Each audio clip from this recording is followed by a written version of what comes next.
तो कैसे हो आप सब लोग। तो आज हम लोग एक्सप्लेन करने जा रहे हैं इको सीज़न 1 एपिसोड 3 का। गाइस ये एक एमसीयू की सीरीज है। गाइस इस सीरीज के सारे भी एपिसोड एक दिन में एक्सप्लेन हो गए थे, लेकिन और मैं चाहता था कि इस सीरीज़ को मैं एक दिन में सारे एपिसोड एक्सप्लेन कर दूँ, लेकिन ऐसे मुझे लगा कि ऐसा मज़ा नहीं आएगा। एक एक करके अगर एपिसोड एक्सप्लेन करेंगे तो ऐसे ज़्यादा सस्पेंस भी होएगा, स्टोरी में मज़ा भी आएगा। इसलिए मैंने इन सभी एपिसोड्स को साथ में एक्सप्लेन करने के बजाय मैंने एक एक करके एक्सप्लेन किया है। तो चलो अब बिना वक्त जाया करें तो चलिए वीडियो शुरू करते हैं। गाइस इस कहानी के शुरुआत में हमको एक एक 1800 का टाइम दिखाया जाता है, जो कि चॉकटाऊ कबीले का होता है। ये इस टाइम के अंदर कुछ लोगों ने चॉकटाऊ कबीले के पर अटैक कर दिया था, इसलिए उन्होंने एक एक एक लाइट हॉर्स मैन नाम का एक पुलिस फोर्स बनाई थी, जो कि इनको बचाती है। और उनमें से एक उनकी बेटी हुई है जिसका नाम टुकलो होता है, और वो भी एक लाइट हॉर्स मैन बनना चाहती है। लेकिन उसके पापा, उसके जो पिता थे, ये उसको ये बनने से मना कर देते हैं, क्योंकि क्योंकि उसके पापा कहते हैं कि लड़कियां जन्म देती हैं और लड़के लड़के जान लेते हैं। लेकिन वो बनना चाहती थी एक टुकड़ो लाइट हाउस, इसलिए कि उसके पापा मना कर देते हैं। तभी उधर अटैक कर देते हैं सभी लोग उन बैंग। तभी यहाँ पर वो जो टुकड़ो थी और वह जफ़ा की पावर्स का यूज़ करके इनको बचा लेती है। दरअसल यहाँ पर जो जफ़ा थी वो टुकड़ो थी, वो जफ़ा की ही एक डिसेंडेंट थी, इसलिए उसके पास पावर्स आ गए थे।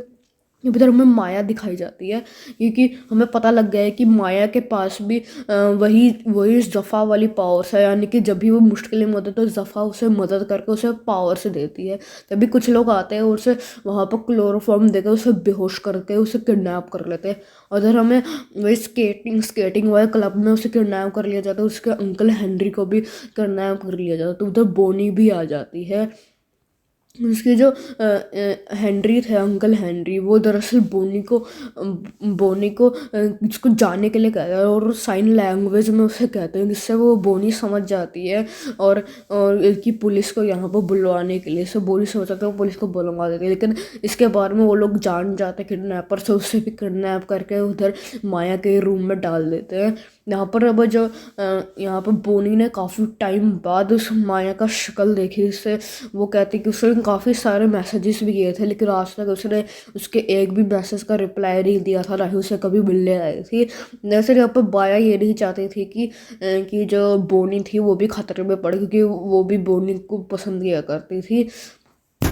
लेकिन यहाँ पर अभी हमें हेनरी को दिखाया जाता है, जो कि उस किडनैपर जिसका नाम विक्की था उसे समझाता है कि इधर हमें जाने दो। विक्की कहता है कि तुम एक तरफ से पागल आदमी हो, अगर मैं तुम्हारी जगह होता तो उसको किंग पिन का बंद माया को किंग पिन का बंदों पर हवाले करके खूब सारे पैसे कमा लेता और ऐश कर रहा होता। इसलिए तुम एक पागल आदमी हो। तभी हमें यहाँ पर माया जगह जो कि निकल चुकी है। इसके बाद किडनैपर्स को पता लग जाता है, वो किडनैपर्स उसके पास आते हैं। तभी यहाँ पर वो किंग पिन के बंदे भी आ जाते हैं, और जो विक्की उनसे बोलता है कि मुझे अपने पैसे दो, फिर मैं तुम्हें माया के पास दिखाऊंगा।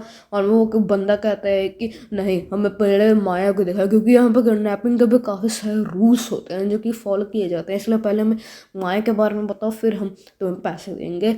वहाँ पर वो हेनरी को भी देखता है। यहाँ पर काफ़ी ज़्यादा ढूंढा ढांडी करने के बाद भी इन्हें माया नहीं मिलती।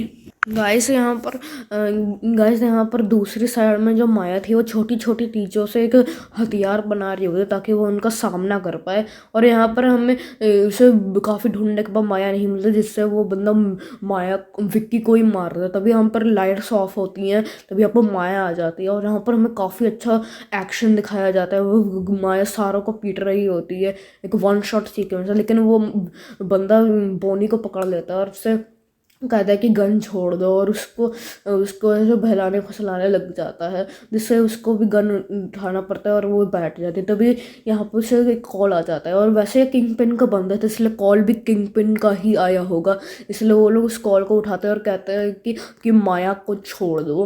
तो यहाँ पर माया ये बस समझ नहीं पा रही होती, और वो भी नहीं समझ पा रही, इसलिए वो लोग छोड़ देते हैं माया को, और वो यहाँ से चले जाते हैं। यहाँ पर बोनी काफ़ी ज़्यादा परेशान थी माया से, क्योंकि उसने काफ़ी टाइम से उससे नहीं मिली, और यहाँ पर माया उसको समझाने की कोशिश भी कर रही होती है कि कि वो नहीं चाहती थी तो वो किसी खतरे में पड़े, और लेकिन ये बात बोनी नहीं समझ पाती। यहाँ पर माया और हेनरी दोनों कंफ्यूज हो गए थे कि किंगपिन अभी कैसे जिंदा है। यहाँ पर माया कहती है कि मैंने तो उसके वो बुलेट्स भी मारे थे लेकिन फिर भी वो पता नहीं कैसे बच गया।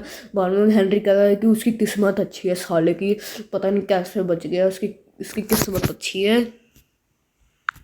तभी गाइस यहाँ पर जो माया थी वो यहाँ से फिर जाने लग जाती है, और जो जानते हैं वो, अगर जब वो अपने घर पहुँचती है तभी उसके सामने आ जाता है one and only king pin, और यहीं से ये एपिसोड एंड हो जाता है।